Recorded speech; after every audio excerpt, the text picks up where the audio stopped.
Hello spine, this is ईश्वर और आपका स्वागत है जीपीएससी अकेडमी में। तो हम लोग देख रहे थे लास्ट वीडियो में कि भाई पृथ्वी की आंतरिक संरचना किस तरीके की है। उसी के तहत हमने चर्चा की थी कि भाई पृथ्वी की आंतरिक संरचना के बारे में हमें पर्याप्त जानकारी का अभाव है ना। और इसके कारण हम जो है अप्रत्यक्ष स्रोतों पर निर्भर हैं पृथ्वी की आंतरिक संरचना के बारे में जानने के लिए। उन अप्रत्यक्ष स्रोतों को हमने प्राकृतिक, अप्राकृतिक और पृथ्वी की उत्पत्ति संबंधित स्रोतों में बांटा हुआ है।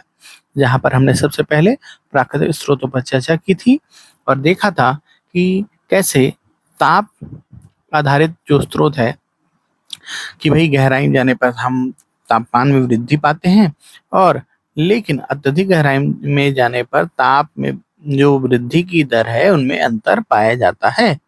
ठीक है, ये हमने देखा था। इसके अलावा हमने दाब आधारित स्रोतों में देखा था कि भाई दाब जैसे जैसे हम दाब बढ़ाते हैं वैसे वैसे घनत्व में वृद्धि होती है। ठीक है, ये देखा था। उसके बाद हमने देखा था कि भाई घनत्व आधारित, तो घनत्व में हमने देखा था कि पृथ्वी के अंदर जाने पर घनत्व में वृद्धि होगी और सर्वाधिक घनत्व कहाँ होगा? केंद्र में होगा। कुछ क्वेश्चन जैसे पूछा जाता है कि पृथ्वी की भूपर्पटी का जो घनत्व है कितना है, तो 2.7 ग्राम प्रति क्यूबिक सेंटीमीटर। वैसे ही ये 2.7 से 3 तक भी होता है, और जो मध्य भाग है उसका 3.3। और एवरेज, ऑन एन एवरेज अगर हम जाएंगे, है ना, जैसे केंद्र का 12 है ना, मोर देन 12, तो अगर हम औसत तौर पर देखें तो 5.5 ग्राम्स, है ना, पर क्यूबिक सेंटीमीटर ये घनत्व है। फिर हमने प्राकृतिक स्रोतों पर चर्चा की कि कैसे जो ज्वालामुखी है उससे पता चलता है कि पृथ्वी की कोई न कोई परत तरल है, लेकिन केंद्र तरल नहीं है क्योंकि सूर्य और चंद्रमा के गुरुत्वाकर्षण का प्रभाव नहीं होता है इस पर, है ना। तो उसके बाद उल्कापिंड पर चर्चा की थी कि उल्कापिंड भाई घर्षण से पृथ्वी के वायुमंडल में जब टकराता है तो घर्षण होता है, और उसका जो केंद्रीय भाग होता है वो कैसा होता है? भारी संगठन वाले धातुओं से बना होता है। इससे हम यह एज्यूम कर सकते हैं या यह पता लगा सकते हैं, क्योंकि पृथ्वी और उल्कापिंडों का निर्माण समान काल में हुआ था, तो हम यह एज्यूम करते हैं कि पृथ्वी का कोर भी क्या होगा? भारी धातु से बना होगा। अब हमको देखना है आज भूकंपी तरंगों को, है ना। तो भूकंपी तरंगे स्रोत, यहाँ से हमें बहुत सारी चीजें पता चलेंगी, है ना। तो देखो, तुमको ना मैं यहाँ पर थोड़ा सा इसी इमेज के थ्रू मैं बता देता हूँ। देखो, भूकंपी तरंगे मुख्यतः दो तरह की होती हैं। एक बॉडी वेव्स होती है जो भूगर्भिक तरंगे होती हैं, दूसरी होती है धरातलीय तरंगे, सरफेस वेव्स, है ना। तो जो आपकी भूगर्भिक तरंगे हैं उसमें सबसे पहले है पी तरंगे, प्राइमरी वेव्स। प्राइमरी वेव्स जो है वो अनुदैर्घ्य होती हैं, लॉन्गिट्यूडनल होती हैं, है ना। यानी और क्या करती हैं? एक ही दिशा में क्या करती हैं? वो गमन करती हैं। जैसे इसको चल रही है तो इस ओर गमन कर रही है। वैसे ही एस तरंगे जो हैं वो अनुप्रस्थ होती हैं, ट्रांसवर्स वेव होती हैं वो, है ना। और प्रकाश की तरंग के समान ही गति करती हैं दोनों ही दिशाओं में, है ना। क्लियर है। और जल तरंग के समान भी ये होती हैं, कौन? एस तरंगे। वहीं पर धरातली जो तरंग है जिसको हम एल तरंगे या लव वेव्स कहते हैं, वो कैसी है? क्षैतिज चलती है। कैसी चलती है जी? क्षैतिज चलेगा, ऐसे तिरछा चलता है। ऐसे नहीं चलेगा, नहीं ऐसे नहीं चलेगा, ये दोनों नहीं चलता, ऐसा नहीं चलता है ना, ऐसा नहीं चलता है ना। कैसे चलता है? आपकी ऐसी चलती है ना, तिरछी चलती है। ठीक है, इसको आपको ध्यान में रखना है। ठीक है। अच्छा, अब भूकंपी जो तरंगे हैं उनको हम देखते जाते हैं। तो उससे पहले, जानने से पहले, भूकंपी तरंगों को जानने से पहले हम कुछ की टर्मिनोलॉजी है उसको देखते जाते हैं। जैसे सबसे पहले एक शब्द आता है फोकस, है ना, है ना, या जिसको क्या कहते हैं? हाइपोसेंटर कहते हैं, है ना, उद्गम केंद्र कहते हैं, है ना।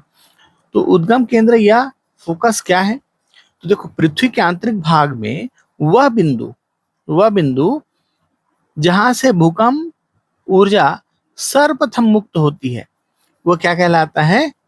हाइपोसेंटर कहलाता है या फोकस कहलाता है। ठीक है।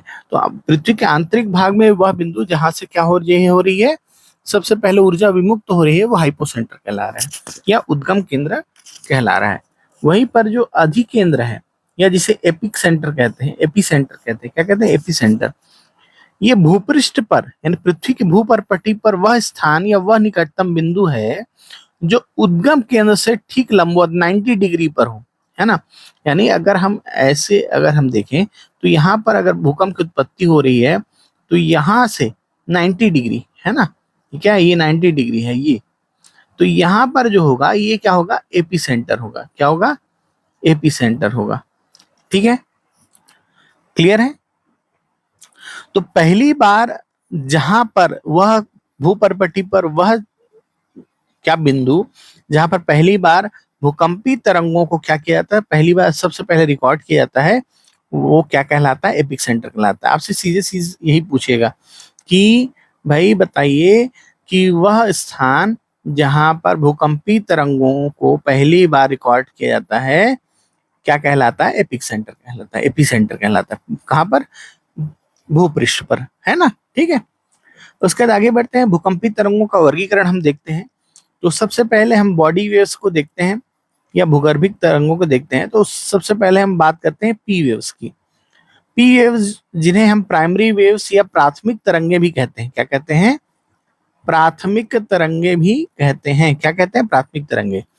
अब ये जो प्राथमिक जो तरंगे हैं, पी वेव्स जो हैं, है ना, ठीक है जी, क्या प्राथमिक तरंगे या पी वेव्स जो हैं, इन्हें हम प्राथमिक तरंगे क्यों कहते हैं, क्योंकि भैया सबसे पहले यही क्या होती हैं, रिकॉर्ड की जाती है, इसलिए इनको प्राइमरी वेव्स कहते हैं, है ना।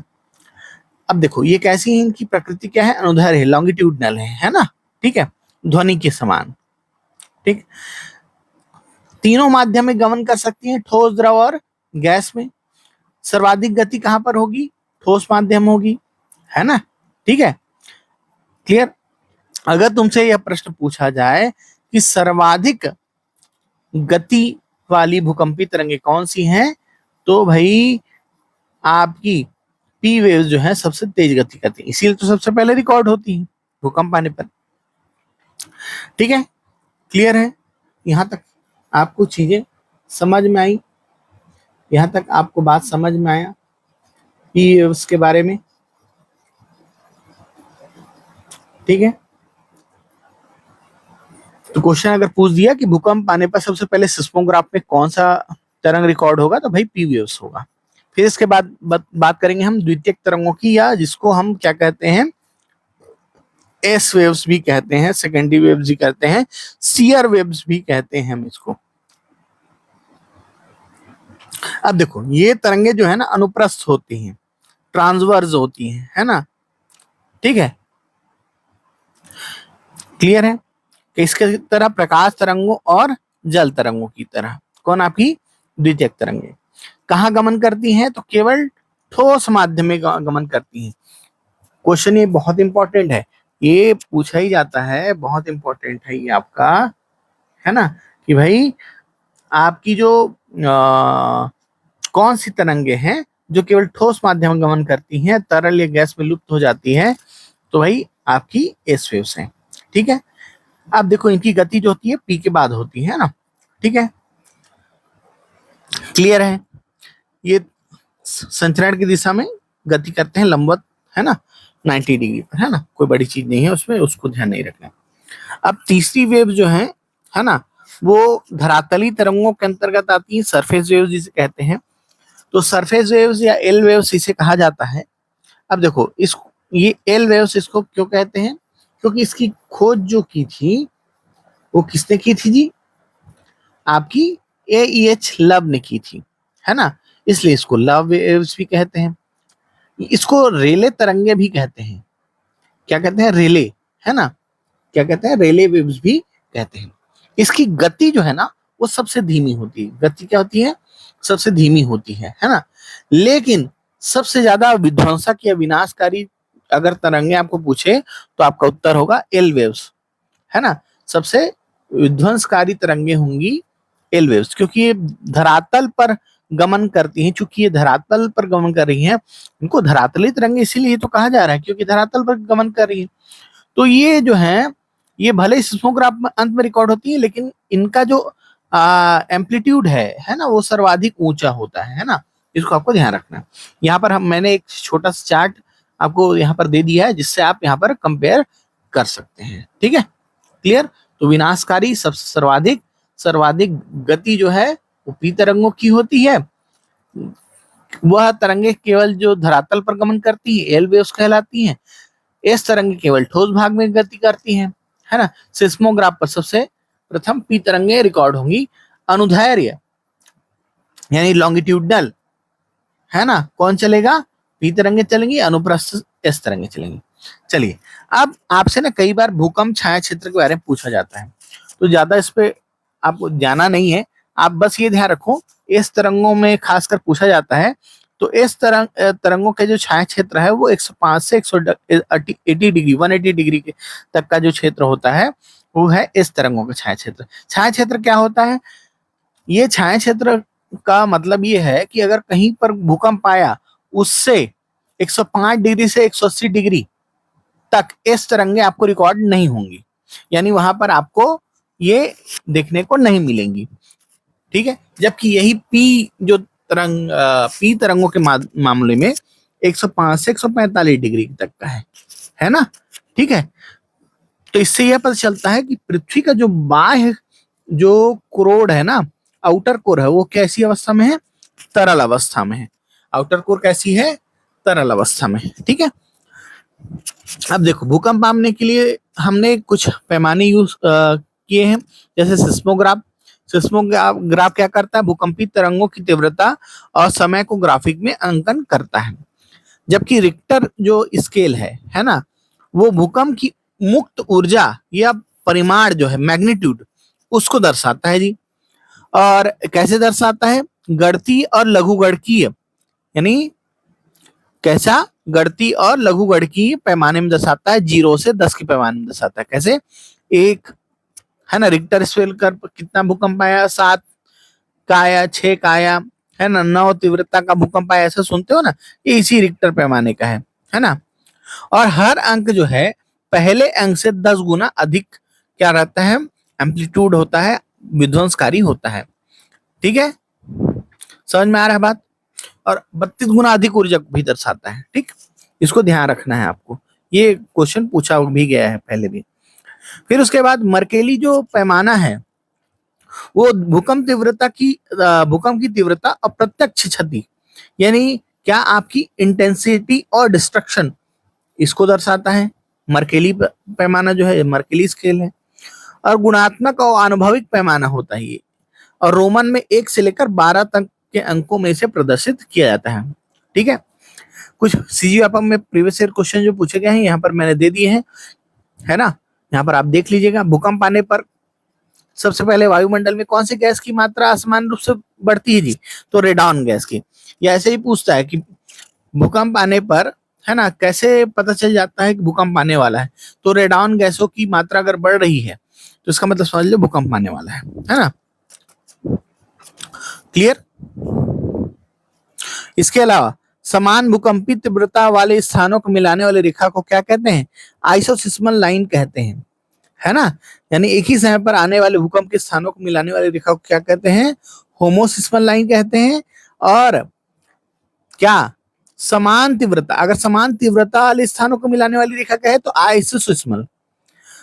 ठीक है, समान तीव्रता। लेकिन अगर समान समय में आने वाले स्थानों को मिलाने वाली रेखा कहे तो होमोसिस्मल लाइन इसे कहा जाता है। ठीक है, आइसोसिस्मल इंटेंसिटी के बारे में है, टाइम के बारे में क्या है? होमोसिस्मल, है ना। होमोसिस्मल टाइम के बारे में, आइसोसिस्मल किसके बारे में है?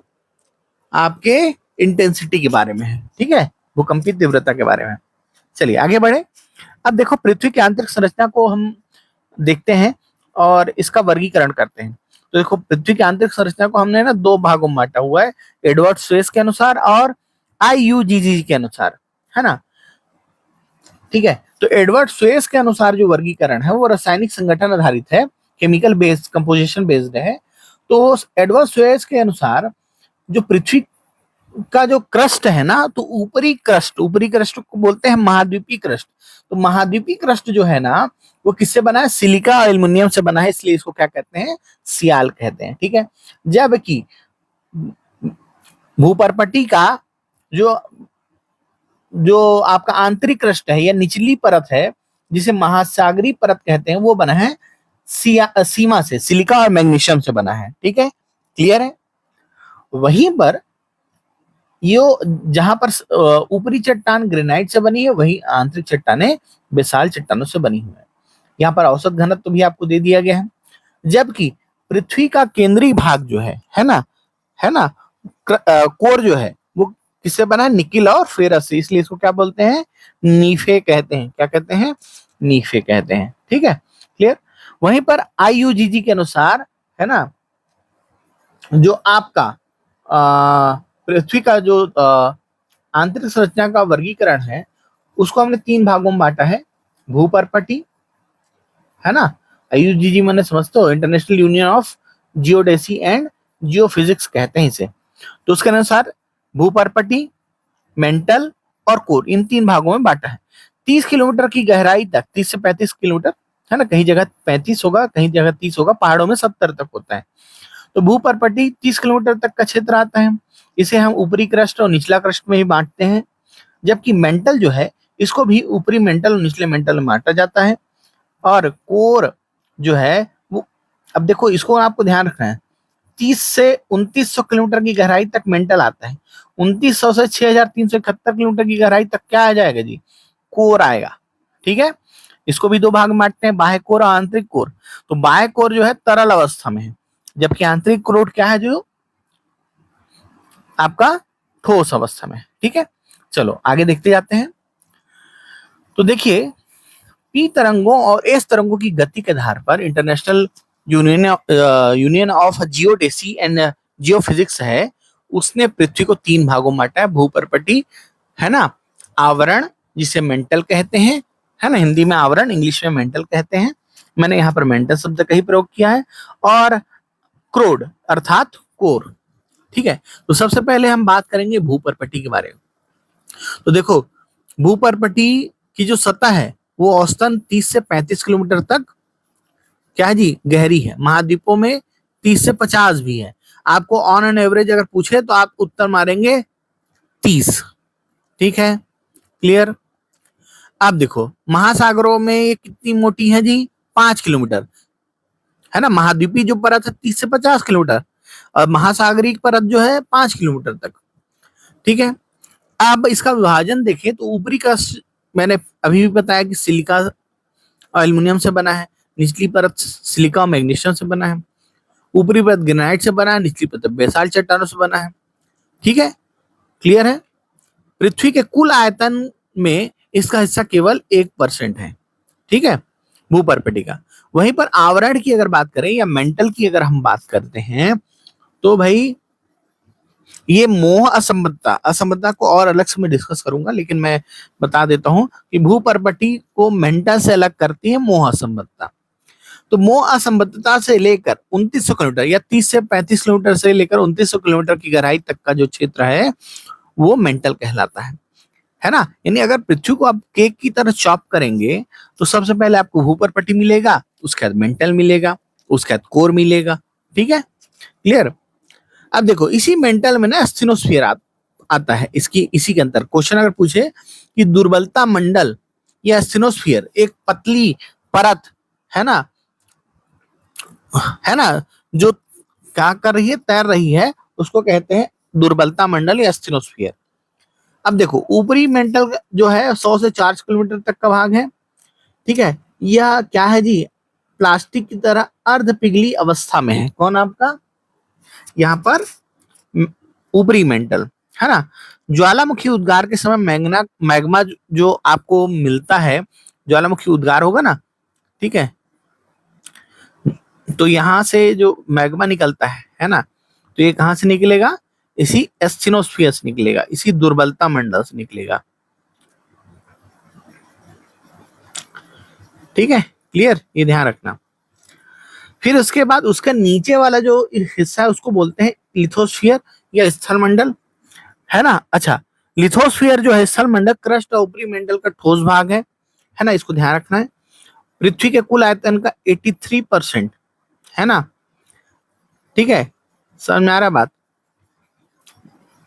इसी का ही हिस्सा है ना।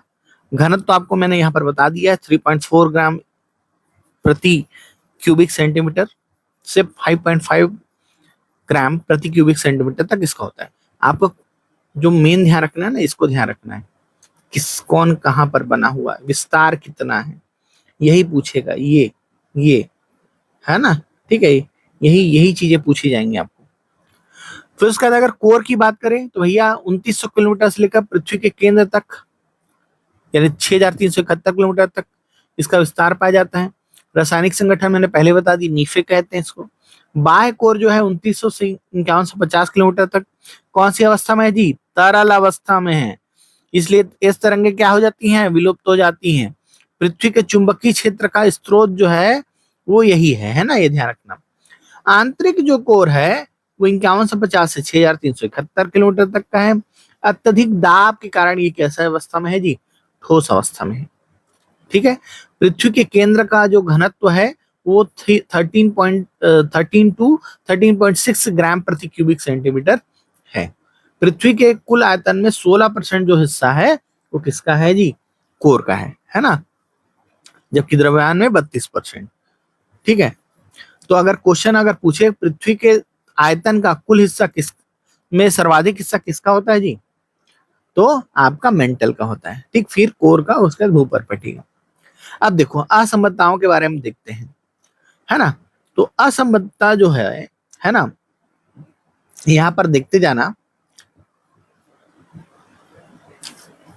ये ऊपरी मेंटल, ऊपरी क्रस्ट और निचले क्रस्ट के मध्य जो असंबद्धता पाई जाती है उसको बोलते हैं कोनार्ड असंबद्धता। ठीक है, ऊपरी क्रस्ट और निचले क्रस्ट के मध्य असंबद्धता पाई जाती है, उसे आप क्या कहते हैं, क्या कहते हैं जी, क्या कहते हैं, ये तो इसको थोड़ा सा ऊपर ले लो, है ना, क्या कहते हैं, कोनार्ड असंबद्धता। ठीक है, समझना, ठीक है।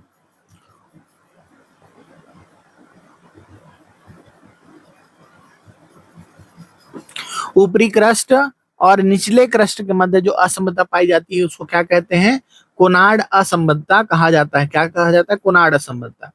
जबकि क्रस्ट और मेंटल यानी भूपर्पटी और मेंटल के मध्य जो असंबद्धता पाई जाती है उसे क्या कहते हैं, मोह असंबद्धता। ठीक है, और ऊपरी मेंटल और निचले मेंटल के मध्य असंबद्धता पाई जाती है उसको बोलते हैं रेपेटी असंबद्धता। ठीक है, और निचले मेंटल और ऊपरी कोर या क्रस्ट के मध्य जो ऊपरी कोर के मध्य जो है असमता पाई जाती है उसे गुटेनबर्ग विजार्ड असमता कहते हैं। गुटेनबर्ग व विजार्ड असमता। ठीक है, और उसके बाद आंतरिक कोर और ऊपरी कोर के मध्य असमता पाई जाती है उसको कहते हैं लेहमन, है ना। अब इसको याद रखने के लिए हम चूंकि छत्तीसगढ़ के विद्यार्थियों के हिसाब से है तो हम छत्तीसगढ़ी कोड का प्रयोग करेंगे। कौन मोह रे गुट विस्ले, तो कौन से कोनार्ड, मोह से मोहो, रे से रेपेटी, गुटेनबर्ग विजार्ड, ठीक है, और ले से लेहमन। इसको याद रखना है आपको, तो आप कभी नहीं भूलोगे। कौन मोह रे गुट विस्ले, अब वो ध्यान हो जाएगा ना कि भाई कौन माने ये ऊपरी मेंटल और निचला मेंटल। ठीक है, मोह असमता मेंटल और भूपर्पटी के मध्य, रेपेटी असमता मेंटल, ऊपरी मेंटल और निचले मेंटल के मध्य, और फिर मेंटल और कोर के मध्य गुटेनबर्ग विजार्ड असमता, और ऊपरी कोर और निचले कोर के बीच लेहमन असमता मिल गई। ठीक है, तो उसको आपको भूलना नहीं है। अच्छा, असमता होती क्या है, असमता का मतलब या डिसकंटिन्यूटी का मतलब होता क्या है, तो असमता जो है जी वो ऐसा क्षेत्र होता है जहां पर दोनों के गुण पाए जाते हैं, उसको क्या कहते हैं, आपका असमता कहते हैं। ठीक है, क्लियर है, क्लियर है, ये समझ में है। तो वह क्षेत्र जहां पर दोनों क्षेत्र के गुण पाए जाए या दोनों को अलग कर रहा है वो क्या कहलाएगा, असमता कहलाएगा।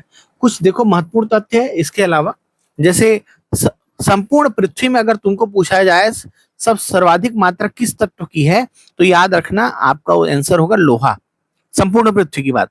उसके बाद ऑक्सीजन, उसके बाद सिलिकॉन और उसके बाद मैग्नीशियम। ठीक है, ये ध्यान रखना है। अगर केवल भूपर्पटी क्रस्ट की बात की जाए तो सर्वाधिक मात्रा में ऑक्सीजन मौजूद है, उसके बाद सिलिकॉन मौजूद है, उसके बाद एल्युमिनियम और उसके बाद लोहा। अगर भूपर्पटी पृथ्वी का केवल ऊपरी भाग की बात करें और संपूर्ण पृथ्वी की बात करें तो अलग हो जाएगा। ठीक है, इसको ध्यान रखना है आपको। पृथ्वी का औसत घनत्व दिया हुआ है आपको, ये बार बार पूछा जाता है प्रश्न में, यहाँ पर दिया गया है ना। ठीक है, शैडो जोन मैंने बता ही दिया 105 टू 145 डिग्री, ये पी तरंगों के लिए, और एस तरंगों के लिए 105 टू 180 होता है। ठीक है, क्लियर है, समझ में आ रहा है बात। तो भैया यही तक जो चीजें थी, ये थी आंतरिक संरचना के बारे में। उम्मीद है आपको ये वीडियो पसंद आया होगा। अगर इस वीडियो से आपको कोई नॉलेज मिला होगा तो इसको लाइक, शेयर और कमेंट जरूर करें, और चैनल को सब्सक्राइब करें अगर आप इस चैनल पर पहली बार आ रहे हैं तो, है ना। और बेल आइकन को जरूर क्लिक करें अगर आपको नोटिफिकेशन इस चैनल की पानी है। ठीक है, ठीक है, आगे भी हम इस तरह के वीडियोस लेके आते रहेंगे। और अगर आपको इससे संबंधित ये जो नोट्स हैं अगर यह चाहिए तो आप कहाँ जा सकते हैं, CGPSC गढ़ प्रिपरेशन ऐप डाउनलोड कर सकते हैं प्ले स्टोर से, और वहां से इसको डाउनलोड आप परचेज कर सकते हैं। कोर्स बहुत ही मिनिमल प्राइस में है ना, एकदम नॉमिनल प्राइस में, है ना।